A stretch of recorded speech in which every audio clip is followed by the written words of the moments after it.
Hi കൂട്ടുകാരെ, പുതിയൊരു വീഡിയോയിലേക്ക് സ്വാഗതം. ഞാനിന്ന് ഒരു സ്പെഷ്യൽ ബ്രൗണിയുടെ റെസിപ്പിയാണ് പറയുന്നത് കേട്ടോ. അതായത് പീനട്ട് ബട്ടർ ബ്രൗണിയാണ്. അപ്പോൾ ഈ ബ്രൗണി എന്ന് പറയുമ്പോൾ തന്നെ നമുക്കറിയാം ഒരു കേക്കിൻ്റെ ടെക്സ്ചർ ആയിരിക്കില്ല ഇതിന്, ഒരു ഹാർഡായിട്ടുള്ളൊരു ടെക്സ്ചറാണ്. അപ്പോൾ നമ്മൾ കുറച്ച് കാര്യങ്ങൾ ഇതിൽ ശ്രദ്ധിക്കാമെങ്കിൽ നമുക്ക് പെർഫെക്റ്റ് ആയിട്ട് തന്നെ ബ്രൗണി ഉണ്ടാക്കിയെടുക്കാം. അപ്പോൾ ഞാനിപ്പോൾ എനിക്കൊരു ഓർഡറാണിത്. എൻ്റെ ഒരു ഫ്രണ്ടും റിലേറ്റീവായിട്ടുള്ള അനിത പ്ലേസ് ചെയ്തൊരു ഓർഡറാണ് അവളുടെ ബർത്ത്ഡേക്ക്. അപ്പോൾ എന്തായാലും പീനട്ട് ഇതിൻ്റെ കുറച്ച് കാര്യങ്ങൾ എന്ന് പറഞ്ഞാൽ ഇതിൽ പ്രധാനമായിട്ടുള്ളത് ചോക്ലേറ്റും ബട്ടറുമാണ് നമ്മളിതിൽ ചേർക്കുന്നത് ബ്രൗണിയിൽ. നമുക്കിതിൻ്റെ ഡീറ്റെയിൽ ആയിട്ടുള്ള റെസിപ്പിയിലോട്ട് കിടക്കാം. വേഗം തന്നെ നമുക്ക് വീഡിയോയിലേക്ക് കിടക്കാം.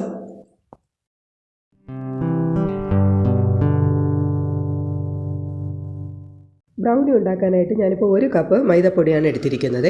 പിന്നെ ലൈറ്റ് കൊക്കോ പൗഡറും ഉണ്ട്, പിന്നെ ഡാർക്ക് കൊക്കോ പൗഡർ ഞാൻ എടുത്ത് വെച്ചിട്ടുണ്ട് കേട്ടോ. അപ്പോൾ ഇതിൽ നിന്ന് നമുക്ക് 2 ടേബിൾ സ്പൂൺ വീതം നമുക്ക് എടുക്കാം. 1/4 കപ്പാണ് ആവശ്യം.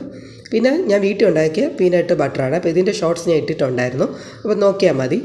പിന്നെ വേണ്ടത് 1/4 ടീസ്പൂണ് ബേക്കിംഗ് പൗഡറാണ്. ബേക്കിംഗ് സോഡ വേണ്ട. 2 മുട്ടയാണ് പിന്നെ ആവശ്യം. പിന്നെ കുറച്ച് പഞ്ചസാര ഞാൻ പൊടിച്ചെടുത്തിട്ടുണ്ട്. അതിൽ നമുക്ക് 1 കപ്പ് ഇപ്പം ഞാളന്ന് എടുക്കുന്നുണ്ട് കേട്ടോ. അപ്പോൾ എപ്പോഴും ബ്രൗണി ചെയ്യുമ്പോൾ നമുക്ക് പഞ്ചസാര പൊടിയാണ് ചേർക്കേണ്ടത്, ഇല്ലെങ്കിൽ നമ്മുടെ ടെക്സ്ചർ ഒന്നും ശരിയായിട്ട് വരില്ല കേട്ടോ. പിന്നെ ബട്ടർ ഇപ്പം ഏകദേശം 1/4 കപ്പോളം ബട്ടറുണ്ട്. പിന്നെ ഞാൻ ഡാർക്ക് കോമ്പൗണ്ടാണ് എടുത്തിരിക്കുന്നത് കേട്ടോ. അപ്പോൾ ഇതൊരു 500 ഗ്രാമിൻ്റെ പാക്കറ്റാണ്. അതായത് ഓരോ സ്ലാബ് 100 ഗ്രാം വീതമാണ് ഉള്ളത് കേട്ടോ. അപ്പോൾ നമുക്കിത് ഈ ബ്രൗണിയുടെ പ്രധാന ഇതെന്ന് പറഞ്ഞാൽ നമുക്ക് ചോക്ലേറ്റും ബട്ടറുമാണ് ആവശ്യം. അത് ഡാർക്ക് കോമ്പൗണ്ടാണ് ആവശ്യം. അപ്പോൾ ഞാനിപ്പോൾ ഇതുപോലത്തെ ഒരു 100 ഗ്രാമിൻ്റെതാണ് ഇതിപ്പോൾ ഞാൻ കട്ട് ചെയ്തെടുത്തിട്ടുണ്ട്. ഇനി ഇതൊന്ന് ചെറിയ പീസാക്കി ഇപ്പോൾ നോക്കിയപ്പോഴത്തേക്ക് ഏകദേശം 1 കപ്പോളം നമുക്ക് വന്നിട്ടുണ്ട്. അപ്പം ബ്രൗണി നമ്മൾ എടുക്കുമ്പോൾ ഇതിനിപ്പോൾ ഇതിന് നമുക്ക് 1 കപ്പാണ് ആവശ്യം. 1 കിലോയുടെ ഞാൻ പറഞ്ഞത്. അത് ഞാൻ അങ്ങനെ ഒരു പാനിലോട്ട് മാറ്റുന്നുണ്ട്. അപ്പോൾ പാന് ജസ്റ്റ് ചൂടാക്കിയിട്ടേ ഉള്ളൂ. ഏത് ചോക്ലേറ്റ്സും നമ്മൾ ചേർത്ത് കഴിഞ്ഞാൽ ചൂട് അധികം തട്ടിക്കഴിഞ്ഞാൽ ഇതിൽ നിന്ന് ഒരു എണ്ണ റിലീസ് ചെയ്യും, ഓയിൽ റിലീസ് ചെയ്യും. അപ്പോൾ അതിന് മുന്നേ നമ്മൾ ലോ ഫ്ലെയിമിൽ വെച്ച് ജസ്റ്റ് ഒന്ന് ചൂടായി മാത്രം മതി. അത് തീ ഓഫ് ചെയ്താലും മതി. എന്നിട്ട് ഇതിലേക്ക് നമ്മൾ ഈ എടുത്ത് വെച്ചിരിക്കുന്ന 1/4 കപ്പോളം ബട്ടറും കൂടെ നമ്മൾ ചേർത്ത് ഒന്ന് മെൽറ്റ് ചെയ്യും. അപ്പോൾ ആ ചൂടിൽ തന്നെ ഇത് 2 മെൽറ്റ് ആവും കേട്ടോ. ഇത് നമ്മൾ തീ ഒന്ന് കത്തിക്കണമെന്നില്ല, നമ്മൾ ജസ്റ്റ് ആ പാൻ ഒന്ന് ചൂടാക്കിയാൽ മാത്രം. എന്നിട്ട് ഇത് ഇട്ടിട്ട് ഈ ഒരു കണക്കിന് നമുക്കൊന്ന് ആക്കിയെടുക്കാം. പിന്നെ എടുക്കുമ്പോൾ എപ്പോഴും ശ്രദ്ധിക്കേണ്ടത് എല്ലാം റൂം ടെമ്പറേച്ചറിലുള്ളതായിരിക്കണം, ബട്ടറാണെങ്കിലും ചോക്ലേറ്റ് ആണെങ്കിലും. അപ്പോൾ ചെയ്യുന്നതിന് കുറേ മണിക്കൂർ മുന്നേ നമ്മളിതൊന്ന് ഫ്രിഡ്ജിലിരിക്കാനൊക്കെ എടുത്ത് പുറത്ത് വയ്ക്കണം കേട്ടോ. അപ്പോൾ ഇങ്ങനെയുള്ള കുറേ കാര്യങ്ങൾ ശ്രദ്ധിക്കണം. അപ്പോൾ ഈ ഒരു കണക്ക് ഗ്ലേസി ആയിട്ട് നമുക്ക് വന്നിട്ടുണ്ട്. ഇത് നന്നായി മെൽറ്റായി എല്ലാം ഒരു തരി പോലും ഇല്ലാതെ എല്ലാം ഒന്ന് അലിഞ്ഞ് വന്നിട്ടുണ്ട് കേട്ടോ. ഇതവിടെ ഇരുന്നിട്ട് ഇതാണ് ആദ്യം ചെയ്ത് വയ്ക്കേണ്ടത്. ഇതൊന്ന് തണുക്കണം. അത് കഴിഞ്ഞിട്ട് നമുക്ക് എന്തെങ്കിലും ചെയ്യാൻ പറ്റും. ഇനി ഒരു സീവർ എടുക്കുക. അതിലേക്ക് എടുത്ത് വെച്ചിരിക്കുന്ന മൈദയും ബേക്കിംഗ് പൗഡറും, പിന്നെ ഇതിൽ നിന്ന് ഞാനിപ്പോൾ ലൈറ്റ് കൊക്കോ പൗഡർ 2 ടേബിൾ സ്പൂണും, പിന്നെ അതുപോലെ ഡാർക്ക് കൊക്കോ പൗഡർ 2 ടേബിൾ സ്പൂണാണ് ചേർക്കുന്നത്. അപ്പം ഭയങ്കരമായിട്ടൊരു കളറ് നമുക്ക് അല്ലെങ്കിൽ ഡാർക്ക് കൊക്കോ പൗഡർ ചേർക്കണമെങ്കിൽ ഭയങ്കര കറുപ്പായിപ്പും. അപ്പോൾ ഇതുകൊണ്ടാണ് ഞാൻ രണ്ടുമായിട്ട് ഇങ്ങനെ മിക്സ് ചെയ്ത് ചേർത്ത്. അപ്പോൾ ഇതൊന്ന് നമുക്കൊന്ന് മിക്സ് ആവുന്ന രീതിയിൽ 2 പ്രാവശ്യം ഒന്ന് ഇടഞ്ഞെടുക്കാം. ഭയങ്കരമായിട്ടൊന്ന് 2-3 പ്രാവശ്യം ചെയ്യേണ്ട ആവശ്യം, 2 പ്രാവശ്യം ജസ്റ്റ് ഒന്ന് മിക്സ് ചെയ്താൽ മാത്രം മതി. ഇപ്പം നമ്മുടെ ഇവിടെ മൈദയുടെ കൂട്ടി റെഡി ആയിട്ടുണ്ട്. ഇനി ഇതുപോലത്തെ ഒരു 9 ഇഞ്ചിൻ്റെ സ്ക്വയർ ടിന്നാണ് എടുത്തത്. ബ്രൗണി എപ്പോഴും നമ്മൾ സ്ക്വയർ ടിന്നിലേ ചെയ്യാവൂ. ഒന്നെങ്കിൽ റെക്റ്റാങ്കിളോ അല്ലെങ്കിൽ സ്ക്വയർ, ഇത് രണ്ടിലാണ് ചെയ്യുന്നത്. അപ്പോൾ ഞാനിപ്പോൾ ഇതൊന്ന് ഓയിലൊക്കെ ഒന്ന് തൂത്ത് ഡസ്റ്റ് ചെയ്ത് ഞാൻ കൊണ്ടുവന്നിട്ടുണ്ട്.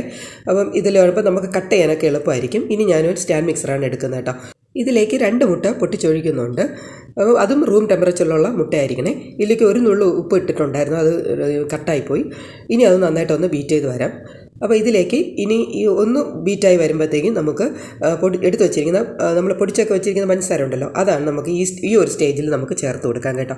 അപ്പം പഞ്ചസാര ആദ്യം വേണമെങ്കിൽ ചേർക്കാം, കുഴപ്പമൊന്നുമില്ല. അപ്പോൾ ഞാൻ ഈ ഒരു സ്റ്റേജിലാണ് ചേർത്തത്. ഇനി ചേർത്ത് നന്നായിട്ടൊന്ന് ബീറ്റ് ചെയ്ത്. അപ്പോൾ ഇത് നമ്മളെ കേക്ക് പോലെ ഫ്ലഫി അങ്ങനെയൊന്നും ആകേണ്ട ആവശ്യമില്ല, ഒന്ന് മിക്സായി വന്നാൽ മതി. അതായത് പഞ്ചസാരയും ഈ മുട്ടയായിട്ട് ഒന്ന് ബീറ്റായി അതിൻ്റെ കളറൊക്കെ ഒന്ന് മാറി വരണം, അത്രമാത്രം മതി കേട്ടോ. ഇതിപ്പോൾ ഏകദേശം ആയിട്ടുണ്ട്, മതി. അപ്പോഴേക്കും നമ്മുടെ ചോക്ലേറ്റിൻ്റെ അതൊന്ന് തണുത്തിട്ടുണ്ടാവും. അപ്പോൾ നല്ല തണുത്തതിന് ശേഷമേ നമ്മൾ ഈ മുട്ടയിലേക്ക് ചേർക്കാവൂ കേട്ടോ. ചൂടോടെ ഒന്നും ചേർക്കരുത്. നല്ല തണുത്തതിന് ശേഷം റൂം ടെമ്പറേച്ചറിലോട്ട് വന്നതിന് ശേഷം മാത്രമേ ഇതിലേക്ക് ചേർക്കാവൂ. മുട്ടയിലേക്ക് ചേർത്ത് ഇനി നന്നായിട്ടൊന്ന് മിക്സ് ചെയ്തെടുക്കണം, അത്രയേ ഉള്ളൂ. ഇനി അതൊന്ന് പതിയെ ബീറ്റ് ചെയ്തെടുത്താൽ മതി കേട്ടോ. അല്ല ഭയങ്കര ശക്തിയിലൊന്നും അത് ചെയ്യേണ്ട ആവശ്യമില്ല. ഈ ഒരു കണക്കായി വന്നാൽ മതി. ഇനി ഓവൻ സെറ്റപ്പിലാണ് ഞാൻ ചെയ്യുന്നത്. അതൊന്ന് പ്രീ ഹീറ്റ് ചെയ്യാൻ വെച്ചിട്ടുണ്ട് കേട്ടോ. അതവിടെ നിന്ന് ചൂടാകട്ടെ. ഇനി നമ്മുടെ ചോക്ലേറ്റ് കൂട്ടിലേക്ക് ഞാനിപ്പം മൈദപ്പൊടി ചേർത്തിട്ടുണ്ട്. ഇനി ഒരു വിസ്കിൻ്റെ ആവശ്യമേ ഉള്ളൂ. ഞാൻ ജസ്റ്റ് ഒന്ന് ഇതന്നെ ഒന്ന് ഫോൾഡ് ചെയ്ത് എടുത്താൽ മതി. അപ്പോൾ ഇതിൻ്റെ ഒരു സ്വഭാവം മാറുന്നതാണ്. ചോക്ലേറ്റ് ഇരിക്കും തോറും കട്ടിയായിക്കൊണ്ടിരിക്കും കേട്ടോ. അതുകൊണ്ട് ഞാനിപ്പോൾ ചെറു ചൂട് പാല് അല്പം ചേർത്തിട്ടുണ്ട്. കാരണം വെച്ചാൽ നമ്മൾ വെക്കുന്ന രീതിയിലല്ല പിന്നെ തണുക്കുമ്പോൾ വരുന്നത്. അപ്പോൾ അങ്ങനെ ഒരു പ്രശ്നമുണ്ട് ഇതിന്. അപ്പോൾ ബ്രൗണിക്കല്ല അങ്ങനെ ഒരു വിഷയമുണ്ട് കേട്ടോ. അപ്പോൾ അതുകൊണ്ട് നമ്മൾ എപ്പോഴും ഒരു ചെറിയ ചൂട് പാല് 1/4 കപ്പ് എടുത്ത് വെച്ചേക്കണം. അപ്പോൾ ഞാനിപ്പോൾ അത് 2 പ്രാവശ്യമായിട്ട് ചേർത്ത് ചെയ്തിട്ടുണ്ടായിരുന്നു. ഇനി കുറച്ച് നട്ട്സ് കൂടെ ചേർക്കുന്നുണ്ട്. അപ്പോൾ പീനട്ടായിട്ട് കുറച്ച് പീനട്ടും പിന്നെ കാഷ്യൂ നട്ടും കൂടെ രണ്ടും കൂടെ ചേർത്താണ് കണ്ടോ. ഇപ്പോൾ തന്നെ അത് നമുക്ക് ചെയ്യാൻ പറ്റാത്തൊരവസ്ഥയിലോട്ട് വന്നിട്ടുണ്ട് കേട്ടോ. അപ്പോൾ ഇരിക്കും തോറും ഇതിൻ്റെ ടെക്സ്റ്റ് മാറിക്കൊണ്ടേയിരിക്കും, ഇങ്ങനെ ഹാർഡായിക്കൊണ്ടേയിരിക്കും. അതാണ് ഈ ചോക്ലേറ്റിൻ്റെ ഒരു പ്രത്യേകത. അപ്പോൾ നമ്മളെപ്പോഴും ഇത് ചെയ്ത ഉടനെ തന്നെ, മിക്സ് ചെയ്ത ഉടനെ തന്നെ നമുക്ക് പാനിലോട്ട് ഒന്ന് നിരത്താനായിട്ട് ഒന്ന് ശ്രദ്ധിക്കണം. അപ്പം ഈ ഒരു കണക്കിനായിട്ട് വന്നു. അപ്പോൾ നമുക്ക് ഇത് കട്ടയായിട്ട് തോന്നുന്നതിന് ഒന്നും പേടിക്കേണ്ട കാര്യമില്ല. അല്പം ചൂട് പാലൊന്ന് ചേർത്തിട്ട് ഒരിക്കലും തണുത്ത ഒരു സാധനവും ചേർക്കരുത്. ബാറ്ററിൻ്റെ പകുതി ഇപ്പം ഞാൻ ട്രെയിലോട്ടൊന്ന് നിരത്തിയിട്ടുണ്ട്.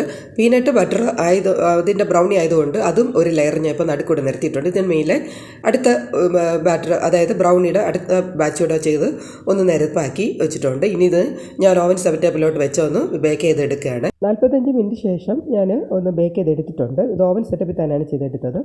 ഇനി ഒന്ന് തണുത്ത ശേഷം ഞാൻ ഒന്ന് ഡീമോൾഡ് ചെയ്യുന്നുണ്ട്. അപ്പം ഇത് കേക്ക് പോലെ നമുക്ക് അത്രയും സോഫ്റ്റ് ആയിരിക്കില്ല ബ്രൗണി എന്ന് പറയുന്നത്. അല്പം ഒരു ഹാർഡ് ടെക്സ്റ്റാണ് വരുന്നത് കേട്ടോ. അതാണ് അതിൻ്റെ ഒരു കറക്റ്റായിട്ടുള്ള പെർഫെക്ഷൻ എന്ന് പറയുന്നത്. അപ്പോൾ ഞാനിപ്പോൾ നമുക്ക് കറക്റ്റായിട്ട് എനിക്ക് കിട്ടിയിട്ടുണ്ട്. ആ ഒരു ഫ്രണ്ടൊക്കെ ഒന്ന് ക്രഞ്ചായിട്ടൊക്കെ ഇരിപ്പുണ്ട്. ഇതാണ് ഇതിൻ്റെ ശരിക്കും ബ്രൗണിയുടെ ടെക്സ്ചർ എന്ന് പറയുന്നത്. ഇനി ഞാനൊരു ബോർഡ് ഒന്ന് എടുക്കുന്നുണ്ട്.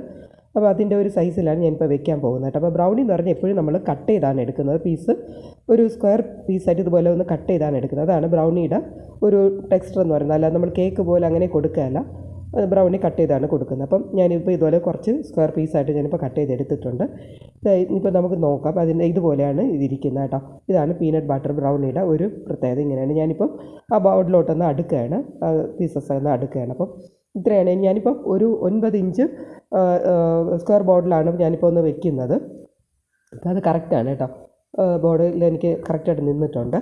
ഇനി നമുക്കൊരു ഇതിനൊരു ടോപ്പിംഗ് ചെയ്യണം. അപ്പോൾ എപ്പോഴും അങ്ങനെയാണ്. അപ്പോൾ ഞാനിപ്പോൾ അത് ഒരു മിൽക്ക് ചോക്ലേറ്റാണ് എടുക്കുന്നത് കേട്ടോ. അപ്പോൾ അതാകുമ്പോൾ കുറച്ചുകൂടെ ഡാർക്ക് വേണ്ട, മിൽക്ക് നമുക്ക് എടുക്കാം. അപ്പോൾ അതിൻ്റെ ഒരു കോമ്പിനേഷൻ എൻഹാൻസ് ചെയ്യും. ഞാനിപ്പോൾ ഇതുപോലത്തെ ഒരു ചോക്ലേറ്റ് മെൽറ്ററിലാണ് ഞാനിപ്പോൾ ചെയ്യുന്നത്. ഇതാകുമ്പോൾ നമുക്ക് പെർഫെക്റ്റായിട്ട് നമുക്ക് കിട്ടും കേട്ടോ. ഇത് കറക്റ്റായിട്ട് നമുക്ക് അത് മെൽറ്റ് ചെയ്തൊക്കെ കറക്റ്റായിട്ട് കിട്ടും. അപ്പോൾ ഞാനിത് ഒരു 10 മിനിറ്റ് ചെയ്തപ്പോൾ തന്നെ എനിക്ക് നന്നായിട്ടൊന്ന് മെൽറ്റായി വന്നിട്ടുണ്ട്. ഈ ഒരു കണ്ടീഷനിലാണ് നമുക്ക് ചെയ്യേണ്ടത് കേട്ടോ. പിന്നെ ഒരിക്കലും വെള്ളമൊന്നും ഉണ്ടാവരുത്. ചോക്ലേറ്റ് മെൽറ്റ് ചെയ്യുന്ന സമയത്ത് വെള്ളമൊന്നും ഉണ്ടാവരുത്, എങ്കിൽ ആകെ കട്ട പിടിച്ച് പോവും. ഇതിനി ഒരു പൈപ്പിംഗ് ബാഗിലോട്ട് ഞാൻ മാറ്റുകയാണ്.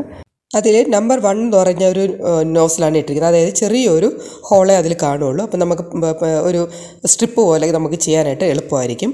അപ്പോൾ ഞാൻ അതിൽ അങ്ങനെ ഒരു നോസിലാണ് ഇട്ടിരിക്കുന്നത് കേട്ടോ. ഇനി നമുക്കിതിൻ്റെ ടോപ്പിംഗ് നമുക്ക് ചെയ്യാം.